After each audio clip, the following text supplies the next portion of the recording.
Okay. Good evening. Thanks for coming in late. As of tonight, the City of Evansville has adopted a budget that will fund government operations for 2014, both on the operations side and for capital projects. We've done this. We have a $3.8 million surplus for next year. We think that is a really great thing for the city. I'd like to especially thank Russ Lloyd Jr., our city controller, and the entire team in the finance department, as well as all of the city department heads who have spent the last many months working and crafting a responsible and, again, balanced budget with a surplus. You know, there are governments all over the country that are making hard decisions, harder than that decisions have been made tonight in our city. They're forced to lay off employees, they're forced to cut back services. That's not the case in Evansville. City spending, if you cut out the utility portion of it, which is federally mandated, if you just look at the city expenses year over year, our expenses for next year will be up 2%. I'm really pleased with that. Only a 2% increase in spending. That includes a 2% across the board increase for all 1,100 employees. Very pleased with that. I'd like to just highlight some of the investments that we have committed to in 2014. Investments in public safety, local roads, sewer infrastructure, and city services really are the highlights of the budget. Public safety expenditures continue to account for 26% of our budget. Next year's budget will include the purchase of 15 new police cars and a new fire department pumper. We'll invest $880,000 in sidewalk improvements, another $1.8 million in street paving.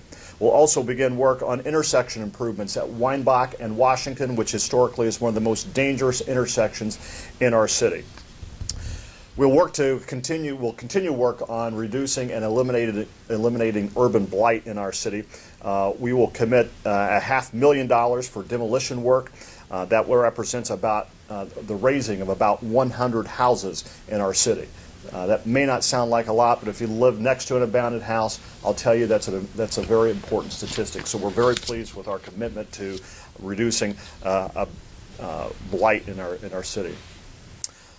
Also, the Building Commission is going to renew a practice that was discontinued in 2006.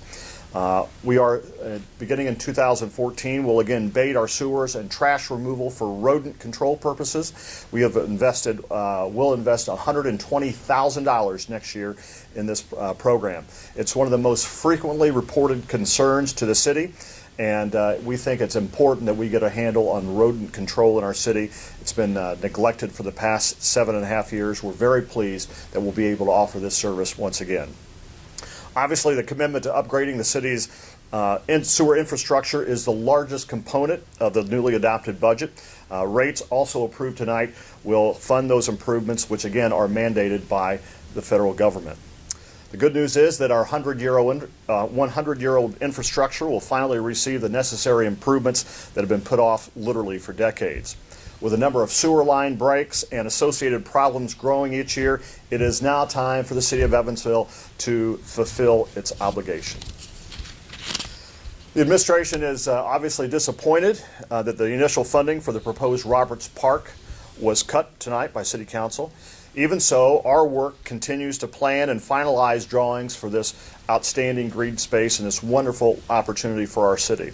The public has been vocal about its support for the project and has submitted hundreds of comments during our public hearings. In fact, today, our visitors from our sister city in Mexico commented about the opportunity of green space and how important it is to our city as well as to their residents in Tizimin, and they specifically asked about what we're planning for Roberts Park. So internationally, green space is important.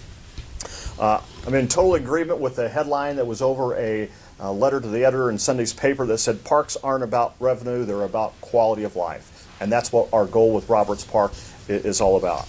Our city residents have spoken clearly on this issue, and they want this park, they deserve it. Our administration has listened, and we've crafted concepts and made changes to the concepts because of input we've gotten from the public. We're excited that the final concept that we'll present will be really extraordinary. The public should know, even though the City Council deleted this budget line item tonight, we'll continue to engage City Council and we'll approach them again at a later time. We will not give up on this project. This is a very important project and we will not go down without a good fight for this. I'm confident that eventually this project will be funded. I think there is an unfortunate misconception that our parks are not well maintained and they're a drain on our resources. I think, as it was explained time and again this evening, the administration has gone over and above, I think, in trying to provide cost-cutting measures over the last couple of years and to live within our means.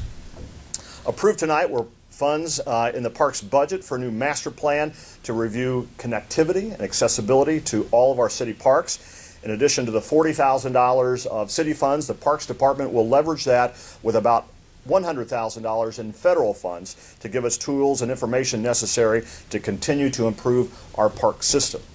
Unfortunately, the cut of $50,000 in park maintenance, I think, sends totally the wrong message to our city, but we'll deal with that in the weeks and months ahead. Lastly, I think the biggest disappointment to me personally about tonight was the process that 2 employees out of 1,163 were singled out for a reduction in salary. Fire Chief Mike Connolly and Assistant Fire Chief Paul Ansingler are great assets to the city, and they should be treated with the respect they have earned. I think the action is blatantly personal, it's political, it's disappointing to me, and it's misguided. It comes on the heels of a positive fire union contract vote. After that vote, firefighter Union President Larry Zuber said, "No one is taking a pay cut January 1st. Well, because of the City Council's petty politics, that's not the case for the department's top 2 leaders. Again, it's extraordinarily disappointing, and I just can't say enough good work, good things about what Fire Chief Mike Connolly and Assistant Chief Paul Ansingler do on a daily basis to lead the men and women of the Evansville Fire Department. With that, our city continues to grow. We meet the needs of our citizens while staying on budget and maintaining a strong financial position. I look forward to, I do appreciate the hard work of the council, although I don't agree with every decision they made. I'm pleased that the budget was passed and the city can move forward as we continue to make positive progress in the year ahead. So with that. You know, if the federally mandated utilities upgrade that needs to happen wasn't in place, would Roberts Park have passed tonight, in your opinion? That's a tough one to call.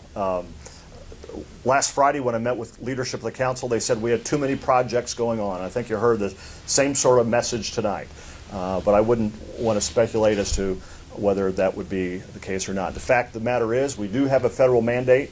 We have to take ownership of our infrastructure obligations, and we're going to do that beginning in 2014 with a large commitment to improve the sewers. So, you said timetables kind of right now. You don't have a set date of when you guys are going to present the Roberts Park plan to the council. Here's where that stands. We had over 200 people reply to the survey about the concepts of Roberts Park. So the design team is literally still going through some of those, and they've taken many of those suggestions into account. So the reason there's no final plan yet, is because we're listening to the public. And contrary to what some members of the council said, there was no facial gotcha when we were asked what the maintenance budget would be. We don't know because we don't know what the final concept is yet. We don't have the final concept because we're listening to the public. We're being as transparent as possible about this. We think we're a matter of weeks away, but as soon as we have a final concept with specific budget numbers, we thought we would have had them before now, but we have been positively overwhelmed, and I mean this in the best sense, by the overwhelming support for the project. So that's why we're to the point where we are. But when we have a final concept, when we have final budget numbers, we'll sit down again with the council leadership, we'll engage them, and I think eventually we'll get this project moving forward. Do you think hard numbers will do it? You think that's will get them to approve Roberts Park, or is there something else lying in their motivation to vote it down? I think tonight, I think numbers is what they're looking at. They want some hard numbers. They approved a $300 million budget tonight. And, rightfully so, they want more questions answered, and we're going to give them the answers that they've asked for. The fact of the matter is we don't have every answer for them tonight. What we asked for was $1.5 million because we felt like we needed that to build the infrastructure of the park. That would be phase one, and from the beginning we've said this would be a multi-year approach so we wouldn't overburden the budget in any one year. So $1.5 million was not good enough for them, so we respect that. We'll go back and get the final budget numbers from the design team and represent at a later time. I guess the only other question I have is, tonight, obviously, it got a little personal between, I guess, the firefighting cuts, and you said that was your biggest disappointment in tonight's meetings.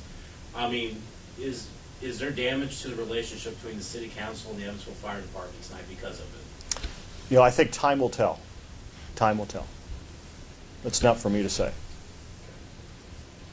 Guys, anything else? Okay. Okay. Thank you. Okay, thanks for hanging out.